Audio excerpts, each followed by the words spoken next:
పద్యప్రభ channel వీక్షకులందరికీ నమస్కారం. పోతన గారి భాగవతంలో మత్స్యావతారం చూస్తున్నాం. సత్యవ్రత మహారాజుకి శ్రీ మహావిష్ణువు ఆజ్ఞాపన చేయడం అనేటువంటిది తెలుసుకున్నాం. అంటే ఉదయకల్పము పూర్తయి రాత్రి ప్రారంభం అవుతోందనగా భూమండలాన్నంతటిని జలరాశులు ముంచెత్తేస్తాయి. అంటే జలప్రళయం సంభవిస్తుంది. తరువాత బ్రహ్మ యొక్క రాత్రి పూర్తయి మరునాటి ఉదయం మొదలైనప్పుడు క్రొత్త కల్పము ప్రారంభమవుతుంది. బ్రహ్మ యొక్క ఉదయకల్పములో 14 మన్వంతరములు ఉంటాయి. ఒక మన్వంతరములోని మన యొక్క 4 యుగాలు కలిపితే ఉండేటువంటి ఒక మహాయుగము వంటివి బోలెడు మహాయుగాలు ఉంటాయి. అంటే బ్రహ్మ యొక్క పగటిపూట అనేది చాలా పెద్ద పరిమాణములో ఉండేటువంటి కాలమానం అన్నమాట. అయితే ఈ మన్వంతరములు అనేటువంటి వాటికంటే కూడా చాలా పెద్ద కాల పరిమాణం ఏమిటి?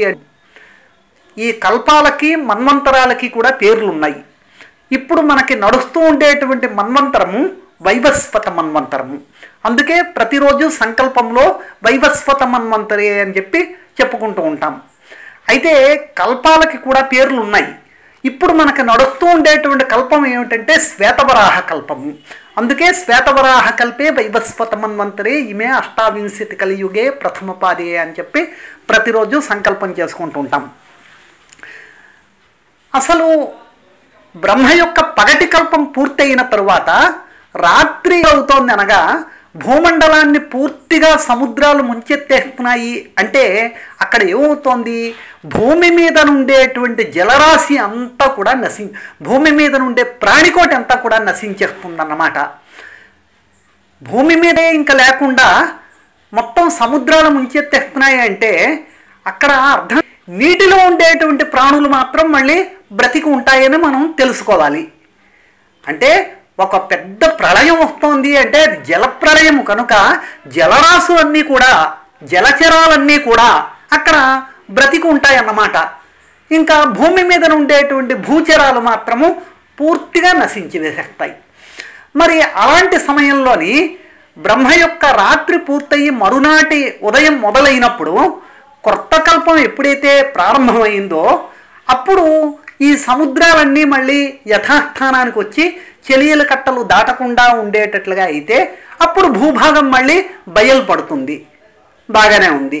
మరి భూభాగం బయలుపడిన తర్వాత భూమి మీద ఉండేటువంటి పశుపక్ష్యాదులు జంతువులు మానవులు ఇంకా సమస్త జీవరాశి నశించేసి చెట్లు చేమలన్నీ కూడా పోయిన తర్వాత మళ్ళీ క్రొత్తగా పుట్టడం ఎలాగా? సృష్టి అనేటువంటిది ఏదో ఒక మొదలంటూ ఉండాలి కదా. బ్రహ్మ సృష్టి చేయడానికి ఒక రకమైనటువంటి ఆధారం ఉండాలి కదా. దానికని చెప్పి పెద్ద బాధ్యతగా శ్రీ మహావిష్ణువు కల్పాంతమునకు ముందు ఉండేటువంటి ఓషధీ భూజములు కొన్ని బీజములు వాటిని మాత్రము తరువాతి కల్పమునకు దాచవలసినటువంటి అవసరం వస్తోందని చెప్పి తెలుసుకొని వాటిని రక్షించేటువంటి బాధ్యత సత్యవ్రత మహారాజుకి అప్పగించారన్నమాట. అయితే ఇప్పుడు జలరాశులు ముంచెత్తి వేసేయడం చేత ఒక పెద్ద నావని పంపించి నావలోనికి ఓషధీ భూజములు బీజములు వీటన్నిటినీ కూడా భద్రపరిచి ఉంచేమాట. అయితే మరునాటి ఉదయానికి అంతవరకు వీటిని సిద్ధంగా ఉంచుకుంటే పాడవకుండా వాటి సహాయంతో తరువాత మళ్ళీ పునఃసృష్టి అనేటువంటిది ప్రారంభమవుతుంది. ఇలా ఉండగా మొత్తం ప్రాణికోటి నశించినప్పటికీ భూమి మీద ఉండేటువంటివి సప్తమహర్షులు వాళ్ళు మానవజాతి అయినప్పటికీ కూడా మానవజాతి పశువులు పక్షులు జంతువులు క్రిమికీటకాదులు ఇవన్నీ కూడా నాశనం అయిపోయినప్పటికీ సప్తమహర్షులు మాత్రము వాళ్ళు జీవి అవసరం ఉంది. ఎందుకంటే వాళ్ళు మహాతపశక్తి సంపన్నులు. వాళ్ళ అవసరం మాత్రం ఉంటుంది. అంటే కల్పాంతములు పూర్తి అవుతున్నప్పటికీ సప్తమహర్షుల యొక్క ఆయుర్దాయం మాత్రం పూర్తవుతోంది అని చెప్పి మనం అనుకోకూడదు. అయితే పూర్తిగా ఇప్పటికి మనకు అర్థమైనది ఏంటంటే సప్తమహర్షులు ఓషధులు అలాగే వాటి యొక్క బీజములు వీటిని మాత్రము కాపాడుకోవాలి. దానికోసం అని చెప్పి శ్రీ మహావిష్ణువు ఒక పెద్ద నావని పంపిస్తే ఆ నావ మీదకి సత్యవ్రత మహారాజు వీటిని ఎక్కించుకుని ఉండాలి. అయితే విష్ణువు సత్యవ్రతునికి ఇచ్చినట్టు ఆర్డర్, ఆజ్ఞ, అలాగే ఇన్స్ట్రక్షన్స్ అవి ఏమిటంటే, నావలోనికి వీటిని ఎక్కించిన తర్వాత సముద్రములో నావ తేలుతూ ఉంటుంది. నావ పూర్తిగా సముద్రములో తరంగములకు తిరగబడిపోకుండా ఉండడానికని చెప్పి శ్రీ మహావిష్ణువు పెద్ద మీనాకృతిని ధరించి తన యొక్క నుదుటి మీద ఉండేటువంటి పెద్ద కొమ్ముతోటి ఈ నావని, ఈ రెండిటినీ కలిపి ఒక పెద్ద పాముతోటి వేసి కట్టేసి బంధించేసి నావని పదిలిపరుచుకోవాలి. ఈ రకమైనటువంటి సూచనలు మహారాజుకి శ్రీ మహావిష్ణువు చేయడం జరిగింది. సత్యవ్రతుడు విష్ణువు చెప్పినట్లుగా అంతా ఆచరించుకుంటూ వస్తున్నాడు. రాత్రి అయింది. ఆ సమయంలో బ్రహ్మ సృష్టి క్రమాన్ని ఇంకా ఆపివేయడం జరిగింది. బ్రహ్మ నిద్రలోనికి జారుకున్నాడనే విషయాన్ని తెలుసుకున్నాం. ఆ సమయంలో బ్రహ్మ నోటి వెంట అత్యద్భుతమైనటువంటి శబ్దాలు, అవే వేదాలు ఉద్భవించాయి. ఆ వేదాలని హయగ్రీవుడు అనేటువంటి రాక్షసుడు తస్కరించాడు అని కూడా తెలుసుకున్నాం. ఇప్పుడు పోతన గారు చెప్పింది చూద్దాం. చదువులు తన చేయబడిన జదువు చూపెన్ బజల నుండ శంకించి వడిన్ జదువుల ముదుకడు కూరుక చదువుల తస్కరుడు సత్య జల నిధి కడుపున్. చదువుల తస్కరుడు, చదువుల ముదుకడు, చదువుల తస్కరుడు అని చెప్పి రెండు మాటలు పోతన గారు వేశారు. చదువుల ముదుకడు, ముదుకడు అంటే వృద్ధుడు అని అర్థం. చదువుల ముదుకడు అంటే చదువులు చెప్పినటువంటి ఆ వృద్ధుడు. చదువులు అంటే ఏ చదువులు? మనకి ఎన్నో రకాలైనటువంటి చదువులు ఉన్నాయి. మనం చదువుకునేటువంటి చదువులన్నీ కూడా ఒక రకంగా చదువులే. కానీ ఏదైనా ఒక చదువు ఉందంటే దాని ముందు ఫలానా చదువు అని చెప్పాలి. అది మ్యాథమెటిక్స్ అవ్వచ్చు, ఫిజిక్స్ అవ్వచ్చు, ఇంకొకటి అవ్వచ్చు. అవి అన్నీ చదువులే అయినప్పటికీ ఇది అని చెప్పి ఆ చదువు ఏమిటో చెప్పాలి. అసలు ఏ చదువు అని చెప్పకుండా మామూలుగా చదువు అని కానీ అని ఉంటే దాని యొక్క అర్థం ఏంటంటే వేదమే, వేద విద్య అని అర్థం. చదువుకున్నటువంటి వాళ్ళని సత్కారం చేశారు అని కానీ పూర్వం ఎవరైనా అనేమాట అయితే దాని అర్థం వేదాలు చదువుకున్నటువంటి వాళ్ళని సత్కరించారని, వేద పండితులను సత్కరించారని అర్థం మాత్రం అక్కడ వస్తూ ఉంటుంది. ఇక్కడ చదువుల ముదుకడు అంటే వేదాలను సృష్టించినటువంటి ఆ వృద్ధుడైనటువంటి బ్రహ్మ అని అర్థం. ఆ చదువుల ముదుకడు కూరుకులోనికి జారుకున్నట్ట. కూరుకు అంటే నిద్ర.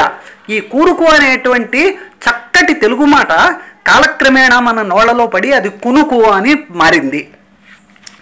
చదువులు తమ చేయబడిన జదువుచు పెన్బజల నుండ శంకించి, ఎప్పుడైతే హయగ్రీవుడనేటువంటి రాక్షసుడు తను ఆ వేదాలని తస్కరించాడో చేసినదే దొంగ పని.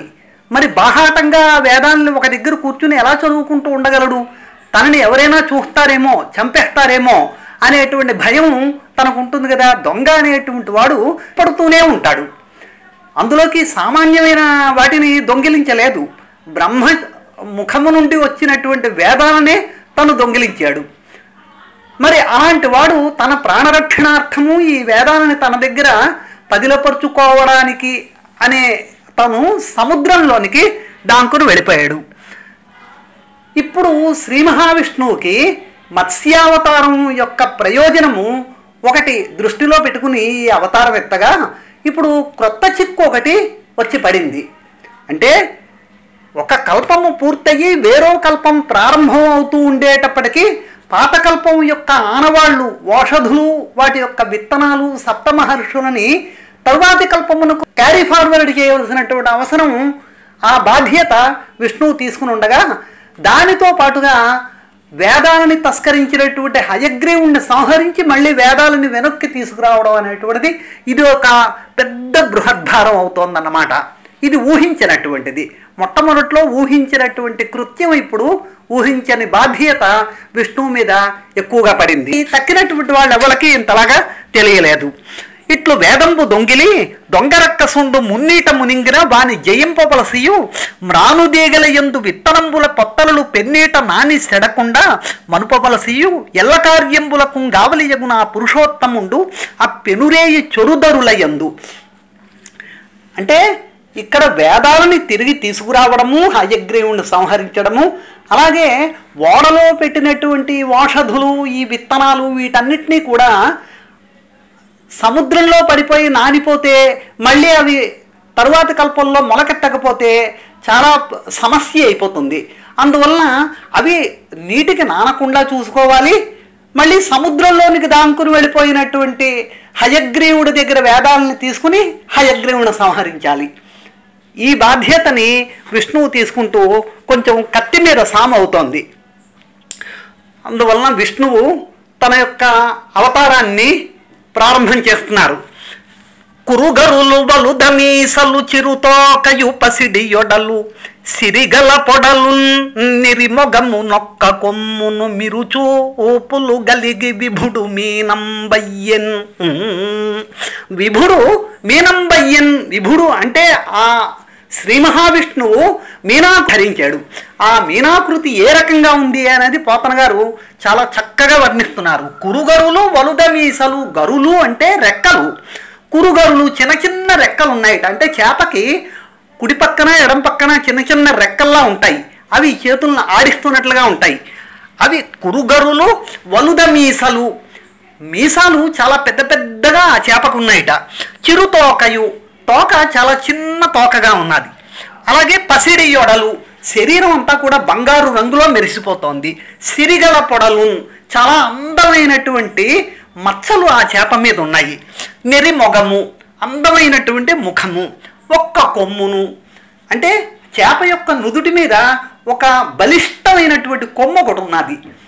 మరి ఆ కొమ్ముకి ఓడకి ఈ రెండిటికి లంకె వేస్తూ పాముతోటి కట్టమనే కదా సత్యవ్రతునికి ఇచ్చినటువంటి ఆజ్ఞ. ఒక్క కొమ్మును మిరుచూపులు. మిరుచూపులు అంటే కళ్ళు మిరుబిట్లు గొలిపేటట్లుగా అటు ఇటు చూస్తోంది ఆ చేప. ఈ రకంగా ఉంటూ ఒక పెద్ద మీనాకృతిలోనికి విష్ణువు అవతారం చేయడం జరిగింది. కురుగరులు వసలు చిరుదోకయు పసిడి యొడలు సిరిగల పొడలు నిరిమొగము నొక్క కొమ్మును మిరుచూపులు గలిగి విభుడు మీనంబయ్యన్. అట్లు 1,00,000 యోజనాయతంబైన పాఠీనంబై విశ్వంభరుండు జలధింజొచ్చి. అంటే చాలా పెద్దగా ఉండేటువంటి చేప. 1,00,000 యోజనాయతము అంటే మనం కొంత చాలా పెద్దగా ఉన్నదనే అర్థాన్ని తీసుకుందాం. చాలా బృహద్రూపంలో ఉండేటువంటి చేప. అప్పుడు సముద్రంలోనికి ఆ చేప వెళ్ళిందట. ఒక మాటు జలజంతుయూథంబుతో గూడు నొక మాటు దరులకు నురికి వచ్చు. ఒక మాటు మింటికి నుదరియుల్లంఘించు నొక మాటు లోపల నొదిగియుండు. ఒక మాటు వారాసి నొడలు ముంపగజూచు. ఒక మాటు బ్రహ్మాండ మొరయదలచు. ఒక మాటు ఝషకోటి నొడిసి ఆహారించు. ఒక మాటు జలములను మిసివైచు. గరులు మీసలు గడలు కొలుపు పొడలు మెరయించు కన్నుల పొలప మార్చు. ఒడలు జళిపించు తళతళలొలయు మీనబేషి పెన్నీట నిగమగబేషి యగుచో.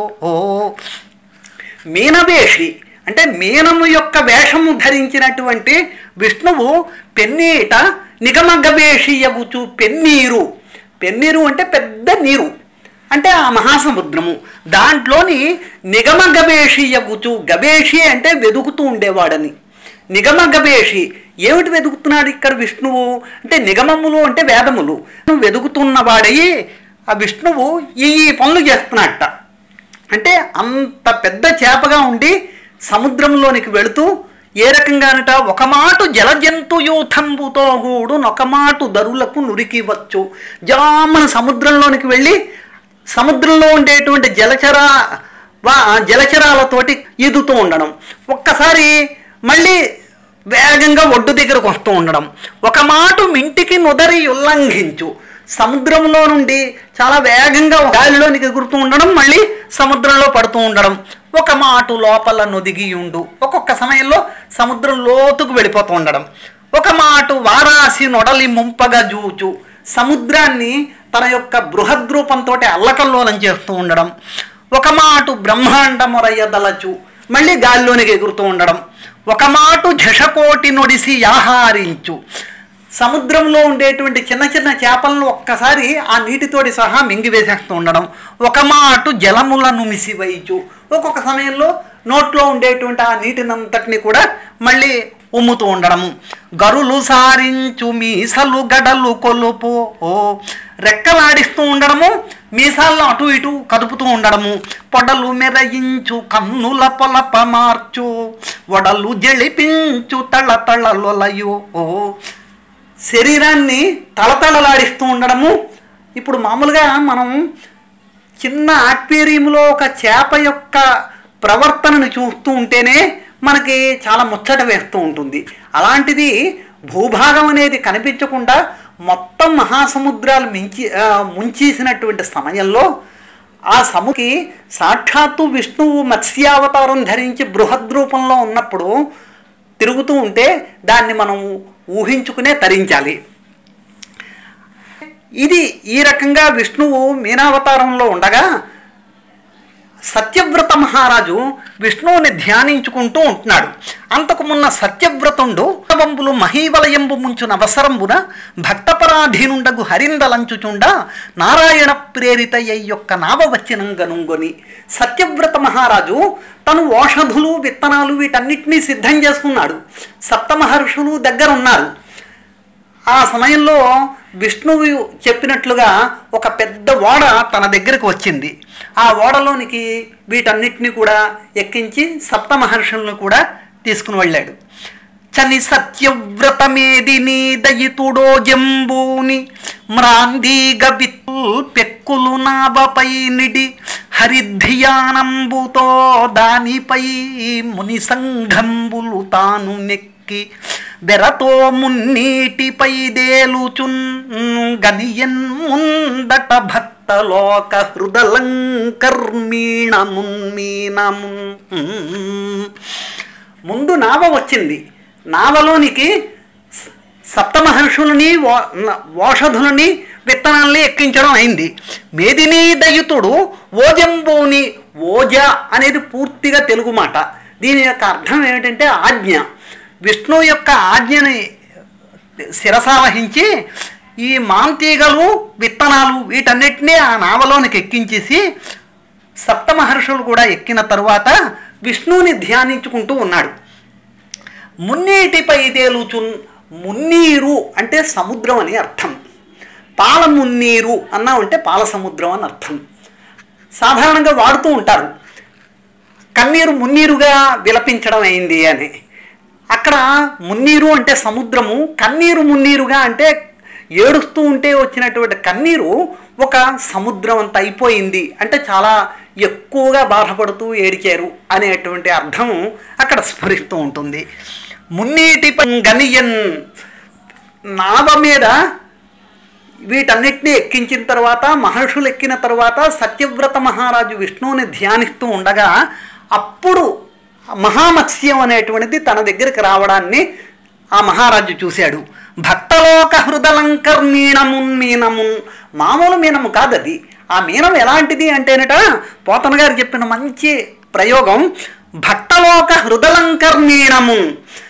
మహాభక్తులైనటువంటి వాళ్ళ యొక్క హృదయాలని అలంకరిస్తూ ఉండేటువంటిది. అంటే విష్ణువు ఎప్పుడు ఎక్కడుంటాడు అంటే మహాభక్తుల యొక్క హృదయాల్లో ఉంటాడు.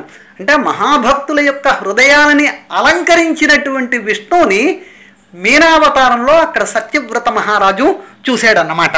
చని సత్యవ్రతమేదిని దయితుడో జంబూని మ్రాందీగ విత్తనముల్ పెక్కులు నావపై నిడి హరిధ్యానంబుతో దానిపై ఈ ముని సంఘంబులు తాను నెక్కి బెరతో మున్నీటిపై దేలుచున్ గనియన్ ముందట భక్తలోక హృదలంకర్మీణమున్మీనమున్. కానీ జలచరేంద్రుని కొమ్మున ఒక్క పాప త్రాటన నావగట్టి సంతసించి డెందంబు నివురుకొని తపస్సులు దానును ఆ రాచపెద్ద మీనాకారుండగు వేల్పురేని నిట్లని పొగడం దొడంగి. అంటే నావలో వీళ్ళున్నారు. మీనావతారంలో విష్ణు అక్కడికి రావడం అయింది. అదే సమయానికి విష్ణు యొక్క ఆజ్ఞ ప్రకారము ఒక పెద్ద పాము రావడం జరిగింది. విష్ణువు యొక్క కొమ్ము అంటే చేప యొక్క కొమ్ముకి నావకి ఆ పాముతోటి గట్టిగా కట్టడం జరిగిపోయింది. అంటే విష్ణువు యొక్క ఆజ్ఞ ప్రకారము సత్యవ్రత మహారాజు తూచా తప్పకుండా పూర్తిగా అన్నీ ఆచరించడం జరిగింది. ఇప్పుడు విష్ణువుని సత్యవ్రతుడు చాలా భక్తిభావంతో ప్రార్థన చేయడం అనేది పోతన గారు చాలా ఎక్కువగా చెబుతారు. తమలో బుట్టున విద్య గప్పి కొనుడున్ తన్మూల సంసార విభ్రములై కొందరు దేలుచున్ గలగుచున్ బల్వెంటలన్ దైవయోగమునందే పరమేశు గొల్చి ఘనులై కైవల్య సంప్రాప్తులై బందుదురట్టి నీవు కరుణం బాలింపు మమ్మీశ్వర. మానవులనేటువంటి వాళ్ళు ఈ సాంసారికమైనటువంటి సముద్రంలో ఎంతసేపు తేలిపోతూ ఉంటారు, కష్టాలు పడుతూ ఉంటారు, సుఖాలు పడుతూ ఉంటారు, ఎంతసేపు ఇక్కడే గుడుగుడు గుంజల్లా ఇందులోనే తిరుగుతూ ఉంటారు. ఒకసారి ఇందులోకి పడిపోయినటువంటి వాళ్ళు ఇందులో నుండి తేరుకోలేకుండా ఉంటారు. తప్పులు చేస్తూ ఉంటారు, తప్పులకు శిక్షలు అనుభవించేస్తూ ఉంటారు, పాపాలు చేస్తూ ఉంటారు, వాటి యొక్క ప్రతిఫలాన్ని పొందేస్తూ ఉంటారు, ఇబ్బందులు పడుతూ ఉంటారు, మళ్ళీ జన్మలు ఎత్తేస్తూ ఉంటారు. ఇలా ఉంటూ ఉండగా మరి వాళ్ళకి ముక్తి అనేటువంటిది ఏ రకంగా ఉంటుంది? ఎప్పుడో వాళ్ళకి అదృష్టవశంగా విష్ణువు పట్ల దృష్టి కలుగుతుంది. నీలాంటి పరమదైవం పట్ల ఏనాడైతే వాళ్ళకి దృష్టి కలిగిందో వాళ్ళు నిన్ను ధ్యానిస్తూ ఆ సంసార చక్రములో నుండి బయటకు రాగలరు దేవా అని చెప్పి ప్రార్థిస్తున్నాడు. ఇంగళముతోడి సంగతి బంగారము వన్యగలుగు భంగిని త్వత్సేవాంగీకృతులయ ఘంబులు భంగంబుల బొందు ముక్తి ప్రాపించు హరి. ఇంగళము అంటే అగ్ని, బంగారము ఇంగళముతోటి సంపర్కం చెందితే ఏమవుతుంది అంటే బంగారము అగ్నితోటి సంగతి అంటే సాంగత్యము కలిసి ఉండడము చేత బంగారానికి రెండు రకాలైనటువంటి ప్రయోజనాలు కలుగుతున్నాయి. అవి ఏమిటంటే ఒకటి బంగారం మీద ఉండేటువంటి సకల విధములైనటువంటి మలినాలు తొలగిపోతాయి. రెండవది ఆ బంగారానికి తళతళలాడుతూ ఉండేటువంటి మంచి మెరుగు వస్తుంది. రకంగానే మనిషి అన్నటువంటి వాడు శ్రీ మహావిష్ణువు యొక్క సేవ చేయడము, శ్రీ మహావిష్ణు భక్తి కలిగి ఉండడము అలాంటిది. దీనిని బట్టి కూడా రెండు రకాలైనటువంటి ప్రయోజనాలు వస్తున్నాయి. ఏమిటేనట త్వత్సేవాంగీకృతుల యఘంబులు భంగంబుల బొందు. త్వత్సేవాంగీకృతుల యఘంబులు, ఓ విష్ణుదేవా త్వత్సేవాంగీకృతులు అంటే నీ యొక్క సేవని చేస్తూ ఉండేటువంటి భక్తులు, అలాంటి వాళ్ళకి రెండు రకాలైనటువంటి ప్రయోజనాలు ఏమిటంటే వాళ్ళ యొక్క అఘములు భంగములు పొందుతాయి. అఘము అంటే పాపము. బంగారానికి మలినాలు ఏ రకంగా అయితే పోతున్నాయో అగ్ని సంపర్కము చేత మనిషికి విష్ణు భక్తి చేత తన యొక్క పాపములు తొలగిపోతున్నాయి. బంగారానికి రెండో ప్రయోజనం తళతళలాడుతూ ఉండేటువంటి మెరుగు వస్తోంది. ఇక్కడ మనిషికి వచ్చేటువంటి రెండో ప్రయోజనం ఏమిటంటే అపారమైనటువంటి దైవబలము సంప్రాప్తించి ముక్తి ప్రాపించు హరి, వీడికి చిట్ట చివరికి మొది వస్తుంది. అది అంటే అత్యద్భుతమైనటువంటి ఉపమానాన్ని పోతన గారు ఇందులో ప్రయోగించారు. ఇంగళముతోడి సంగతి బంగారము వన్యగలుగు భంగిని త్వత్సేవాంగీకృతుల యఘంబులు భంగంబుల బొందు ముక్తి ప్రాపించు హరి. ఈ రకంగా సత్యవ్రతుడు అనే మహారాజు శ్రీ మహావిష్ణువుని ఇంకా విశేషంగా ప్రార్థన చేస్తూ ఉంటాడు. పోతన గారు భక్తిభావంతో చాలా ఎక్కువగా వ్రాసిపెట్టారు. అయితే సమయాభావం చేత అదంతా ఇక్కడ మనం చెప్పలేము. ఇంకా తరువాత సత్యవ్రతుడు ఇంత గొప్ప పని చేస్తూ సాక్షాత్తు శ్రీ మహావిష్ణువునకు అవతార సమయంలోనే తన యొక్క ఆచరించవలసినటువంటి కృత్యం అంతా చక్కగా చేసి పెడుతూ ఉండడం చేత సత్యవ్రతునికి విష్ణువు యొక్క అనుగ్రహం మరి ఎంత ఎక్కువగా లభిస్తుందో మనం ఊహించుకోవచ్చును. మరి ఆ అనుగ్రహం యొక్క ఫలితం ఏ రకంగా ఉంది? విష్ణువు అంత గొప్ప మహారాజుని ఏ రకంగా అనుగ్రహించాడు అనేటువంటిది రేపు చూద్దాం మనం. స్వస్తి.